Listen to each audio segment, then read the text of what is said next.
नमस्कार, आप देख रहे हैं राजपथ, साथ में आपके शिखा ठाकुर। बुलेटिन की शुरुआत इस वक्त की बड़ी जानकारी के साथ। नूह हिंसा में एक्शन का दौर लगातार जारी है। अब तक 104 एफआईआर दर्ज हो चुकी है और बुलडोजर एक्शन भी बीते 4 दिनों से चल रहा है। तो वहीं अब नूह हिंसा से पाकिस्तान का कनेक्शन भी सामने आया, जिसके बाद गुरुग्राम पुलिस ने भी इसकी जांच अब तेज कर दी है। साथ ही 216 लोगों को गिरफ्तार किया जा चुका है। एक रिपोर्ट के जरिए आपको दिखाते हैं। नूह की ये तस्वीरें उस दिन की गवाही दे रही हैं जब 31 जुलाई को दो समुदायों के बीच हुई झड़प हिंसा में तब्दील हो गई थी और सांप्रदायिक सुर गूंज रहे थे। कई परिवारों के चिराग बुझ गए थे और विरोध की चिंगारी धधक कर पूरे नूह को सुलगा रही थी। गाड़ियों को आग के हवाले किया जा रहा था, पत्थरबाजी हो रही थी, लेकिन अब उस हिंसा का हिसाब हो रहा है। अब उन उपद्रवियों को जवाब दिया जा रहा है। नूह हिंसा में अब तक 104 एफआईआर दर्ज हुई, 216 लोग गिरफ्तार हुए, कई दुकानों और मकान पर कार्रवाई की गई। सीसीटीवी से आरोपियों की पहचान की जा रही है। सदर बाजार, बिरयानी चौक, अवैध होटल पर बुलडोजर एक्शन किया जा रहा है। नूह को सुलगाने वालों, भड़काने वालों और दंगे की आग में झोंकने वालों की पहचान हो रही है। नूह के दंगों में बंदूकों के इस्तेमाल का शक है, तो वहीं अब नूह हिंसा पर पाकिस्तान से कनेक्शन भी सामने आ रहा है। गुरुग्राम पुलिस को इसके अहम सबूत मिले हैं। इस बीच गुरुग्राम के तिगरा गांव में महापंचायत हुई। पंचायत में लोगों ने गलत गिरफ्तारी का आरोप लगाया। पुलिस की कार्रवाई के विरोध में ये महापंचायत हुई। इनकी डिमांड है कि जिस तरीके से सांप्रदायिक दंगे हुए थे, उसमें खास तौर पर जो हिंदुओं को जो जेल भेजा गया है, उससे लोग खास नाराज हैं। इसी के विरोध में आज यहाँ पर तमाम लोग इकट्ठे हुए हैं, लोग अपनी बात रख रहे हैं और खास कर इनकी नाराजगी है नेताओं से। जो नेता इनसे वोट लेते हैं, लेकिन वोट लेने के बाद जिन नेताओं ने इनका साथ नहीं दिया, इससे खास नाराज है। हमारे साथ एक ऐसे पीड़ित युवक मौजूद हैं जिनके भाई को पुलिस ने गिरफ्तार कर लिया है। ये महापंचायत में पहुंचे, उन्होंने अपनी बात रखी है और इनका साफ तौर पर कहना है कि जिस तरीके से उनके भाई की गिरफ्तारी हुई है वो सरासर गलत है। क्या नाम है आपका? मेरा नाम जी अनूप नौतुपर। ये जो महापंचायत हो रही है, आज किसके खिलाफ हो रही है महापंचायत है जी?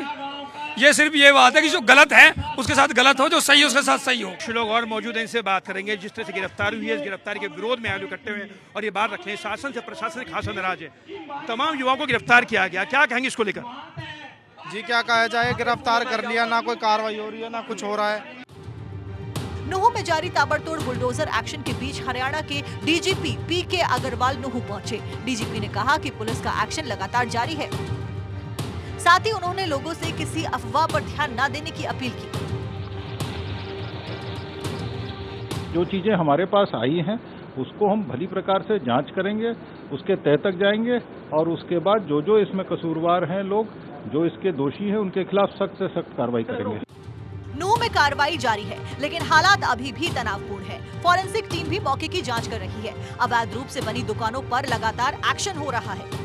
ये मंदिर है और मंदिर के प्रांगण में तमाम लोग पहुंचे हैं। अधिकारी यहाँ पर जांच पड़ताल कर रहे हैं।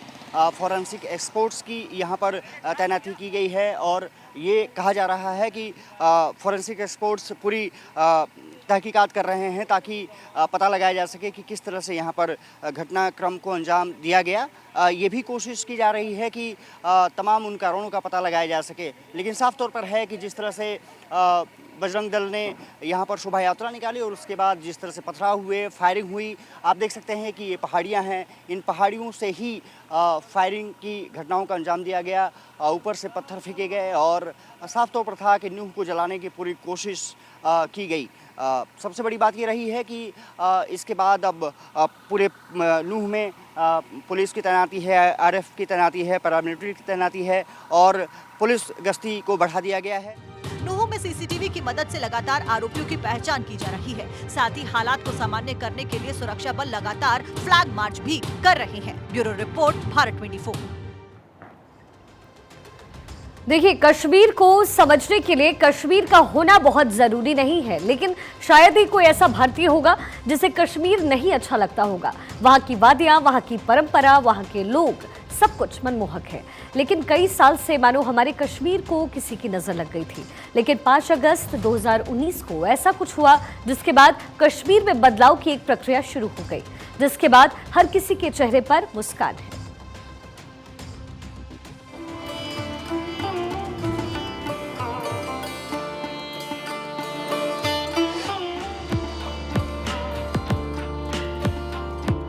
जम्मू कश्मीर से आर्टिकल 370 हटे 4 साल पूरे हो चुके हैं।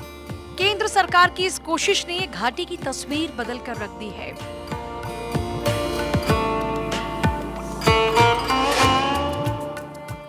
जिस कश्मीर की फिजाओं में कभी बारूद की गंध थी, आज वहां चैनो सुकून है, वहां अमन का शोर है।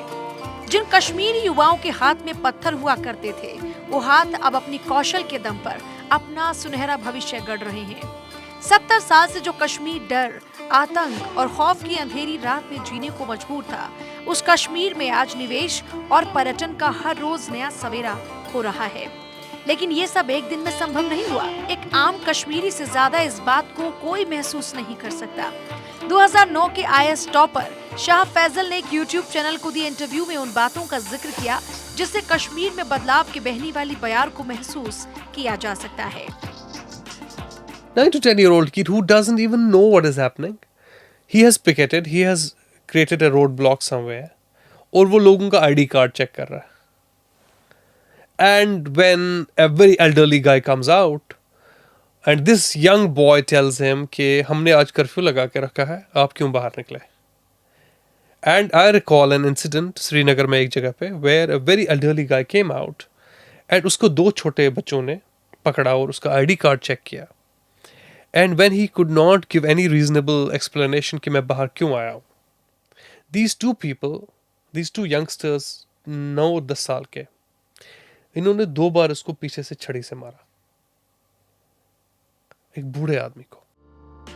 पत्थरबाजी की घटना ने कश्मीर को सबसे ज्यादा नुकसान पहुंचाया। पाकिस्तान और अलगाववादियों के षड्यंत्र ने न केवल युवाओं की जिंदगी को खराब किया, बल्कि 70,000 के करीब लोगों को मौत भी दी। 2013, I was ADM of a certain district. उन दिनों वहाँ एक law and order situation थी. As an officer, I had to move around. और आपको पता हमने क्या किया था? We had hired a broken sumo. Sumo गाड़ी नहीं होती है, वो मैंने खरीदी थी, सॉरी हायर पे खरीदी हमने, गवर्नमेंट ने, हमने डिस्ट्रिक्ट एडमिनिस्ट्रेशन ने, एंड मैं उसमें घुस के चलता था, so that I may not be noticed because there used to be so much of stone pelting around कि even ADM नहीं चल पाता था। मुझे भेस बदल के I used to walk in disguise। आज की सिचुएशन ये है that in last 2 to 3 years I don't think we have ever heard about stone pelting। लेकिन अब हालात इससे इतर हैं। कश्मीर तक निवेश पहुंच रहा है, युवाओं के पास नए मौके हैं। G20 जैसे आयोजन से दुनिया भर में कश्मीर की इमेज बदल रही है। ये बात सच है कि धारा 370 को लेकर लोगों की मानसिकता अलग थी। आजादी के 7 दशक बाद तक लोगों को लगता था कि धारा 370 को हटाया नहीं जा सकता। IAS टॉपर शाह फैजल ने भी इंटरव्यू में इस बात की तस्दीक की। My understanding of 370 was also that this is something which is immutable. You just cannot change it. It is unamendable. This is how we have been made to understand over a period of last 70 years, and generations of Kashmiris have understood it that way. That there is this little thin glass ceiling, or there is this little thin glass wall, I'll call it. This glass wall is between the rest of the country and Jammu and Kashmir. This had definitely led to an understanding that we are not somehow fully part of the national mainstream. And then this emotion being manipulated by Pakistan, and Pakistan connecting it to the larger idea of separatism. इस बात में कोई दो राय नहीं कि धारा 370 हटने के बाद से कश्मीर की तस्वीर और तकदीर बदलने लगी है। धीरे धीरे ही सही, लेकिन कश्मीर के युवा अब मुख्य धारा से जुड़ने लगे हैं। जिस घाटी में कभी गोलियों की तड़तड़ाहट खौफ बनकर गूंजती थी। और चलिए अब खबरों में और आगे बढ़ते हुए, प्रधानमंत्री मोदी ने आज अमृत भारत स्टेशन स्कीम की सौगात दी है, जिसमें यूपी के अमरोहा में भी कार्यक्रम का आयोजन हुआ। लेकिन मंच पर बीएसपी सांसद कुंवर दानिश अली और बीजेपी MLC हरि सिंह ढिल्लों के बीच तू-तू मैं हो गई। भारत माता की जय के नारे को लेकर के खूब हंगामा हुआ, तो बीजेपी नेताओं ने बसपा सांसद की सोच को पाकिस्तानी करार दे दिया। एक रिपोर्ट दिखाते हैं।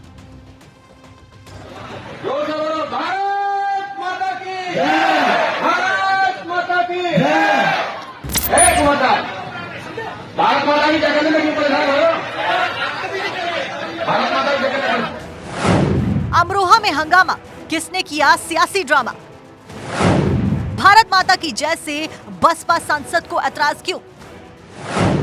रेलवे स्टेशन बना जंग का मैदान, छिड़ गया संग्राम। पूरे भारत देश में आज अमृत भारत स्टेशन स्कीम योजना की शुरुआत हुई। पीएम मोदी ने वर्चुअली इस योजना का शिलान्यास किया। देश के अलग अलग राज्यों में स्टेशनों पर कार्यक्रमों का आयोजन हुआ। यूपी के अमरोहा में भी मंच सजा था, सियासी लोग बैठे थे। मंच पर बसपा सांसद कुंवर दानिश अली भी मौजूद थे और बीजेपी एमएलसी हरि सिंह ढिल्लों भी थे। कार्यक्रम जैसे ही खत्म हुआ तो बीजेपी एमएलसी हरि सिंह ढिल्लों भारत माता की जय के नारे लगवाने लगे।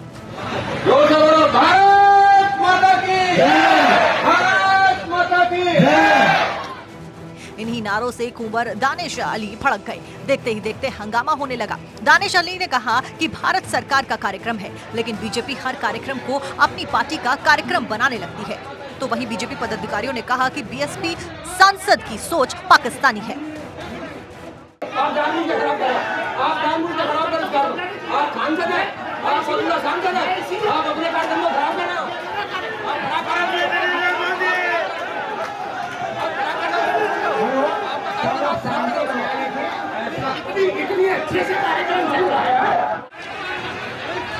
बीजेपी कार्यकर्ता से दानिश अली की नोकझोंक हुई। दानिश अली बार बार कहते रहे कि बीजेपी का नहीं बल्कि भारत सरकार का कार्यक्रम है। इतना ही नहीं, दानिश अली मीडिया पर भी भड़कते नजर आए और उन्होंने ये भी कहा कि मुझे देशभक्ति का पाठ पढ़ने की कोई जरूरत नहीं है।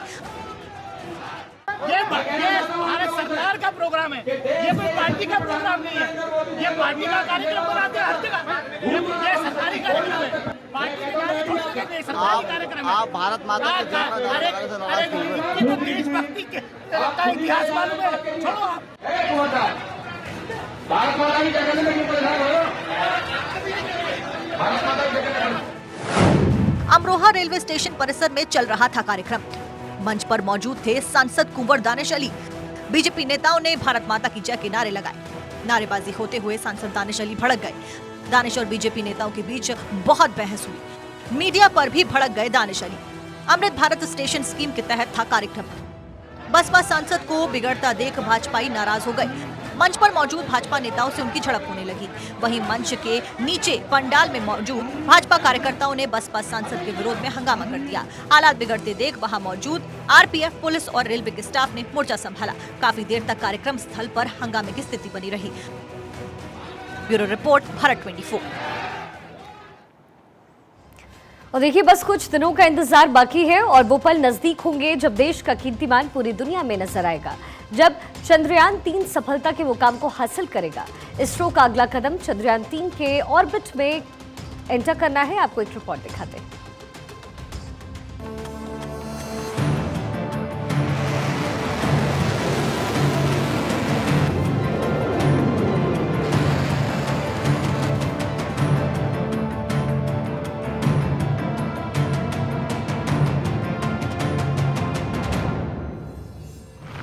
चंद्रयान 3 ने चंद्रमा की कक्षा में चक्कर लगाना शुरू कर दिया है। चंद्रयान 3 ने चंद्रमा की कक्षा में धमाकेदार एंट्री ली। फिलहाल स्पेसक्राफ्ट 164 किलोमीटर इंटू 18074 किलोमीटर के ऑर्बिट में चक्कर लगा रहा है। इसरो का अगला कदम चंद्रयान 3 के ऑर्बिट में कमी करना है।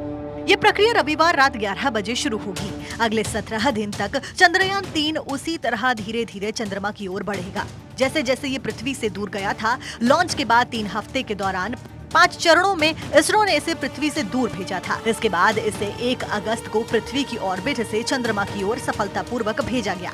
चंद्रयान 23 अगस्त को चंद्रमा पर सॉफ्ट लैंडिंग करेगा। ये मिशन की सबसे बड़ी चुनौती मानी जा रही है। इसरो ने ट्वीट करके कहा कि चंद्रयान 3 के सभी सिस्टम दुरुस्त हैं, सब कुछ ठीक तरह से काम कर रहा है। इस पर ISTRAC बेंगलुरु में मौजूद मिशन ऑपरेशंस कॉम्प्लेक्स MOX से लगातार निगरानी की जा रही है। 6 अगस्त साल 2023 रात 11 बजे चंद्रयान की ऑर्बिट को 10 से 12,000 किलोमीटर वाली ऑर्बिट में डाला जाएगा। 9 अगस्त दोपहर 1:45 बजे ऑर्बिट को बदलकर 4 से 5,000 किलोमीटर की ऑर्बिट में डाला जाएगा। 14 अगस्त इसे घटाकर 1,000 किलोमीटर किया जाएगा। 14 अगस्त 5वें ऑर्बिट मैन्यूवर में इसे 100 किलोमीटर की कक्षा में डाला जाएगा। 17 अगस्त प्रोपल्शन मॉड्यूल और लैंडर मॉड्यूल अलग होंगे। 18 और 20 अगस्त डी ऑर्बिटिंग होगी। चांद के ऑर्बिट की दूरी को कम किया जाएगा। 23 अगस्त शाम 5:47 पर चंद्रयान की लैंडिंग करवाई जाएगी। चंद्रयान 3 में लैंडर, रोवर और प्रपल्शन मॉड्यूल है। लैंडर और रोवर चांद के साउथ पोल पर उतरेंगे और 14 दिन तक वहां पर प्रयोग करेंगे। प्रपल्शन मॉड्यूल चंद्रमा की कक्षा में रहकर धरती से आने वाले रेडिएशंस का अध्ययन करेगा। इस मिशन के जरिए इसरो पता लगाएगा कि चांद की सतह पर भूकंप कैसे आते हैं। ये चंद्रमा की मिट्टी का अध्ययन भी करेगा। Bureau report, Bharat 24। टीपी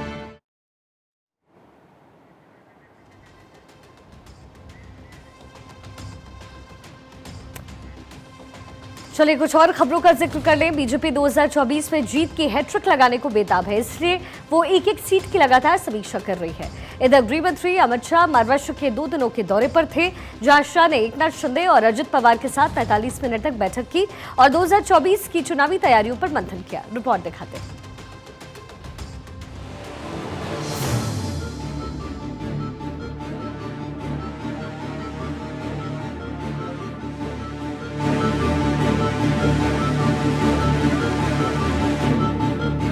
केंद्रीय गृह मंत्री अमित शाह 2 दिनों के महाराष्ट्र दौरे पर हैं। अपने दौरे की शुरुआत में ही अमित शाह ने मुख्यमंत्री एकनाथ शिंदे और डिप्टी सीएम अजित पवार से मुलाकात की थी। जानकारी के मुताबिक 45 मिनट की मुलाकात के दौरान अमित शाह और शिंदे अजीत के बीच आगामी लोकसभा चुनाव की तैयारियों को लेकर चर्चा हुई। इस बैठक के दौरान शाह ने अजीत से पश्चिम महाराष्ट्र की उन 4 सीटों को लेकर भी बात की जो एनसीपी या शरद पवार के गढ़ के तौर पर पहचानी जाती हैं।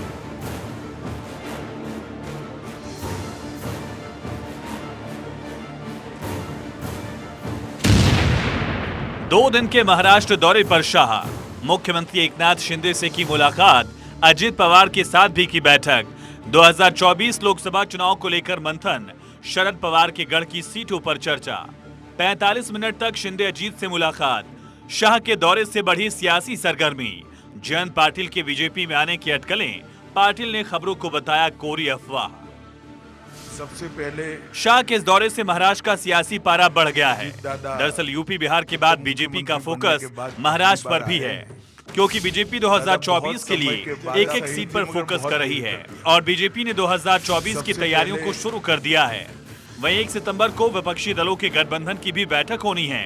उससे पहले शाह का ये दौरा विपक्ष को टेंशन देने वाला साबित हो सकता है। Bureau report, Bharat 24।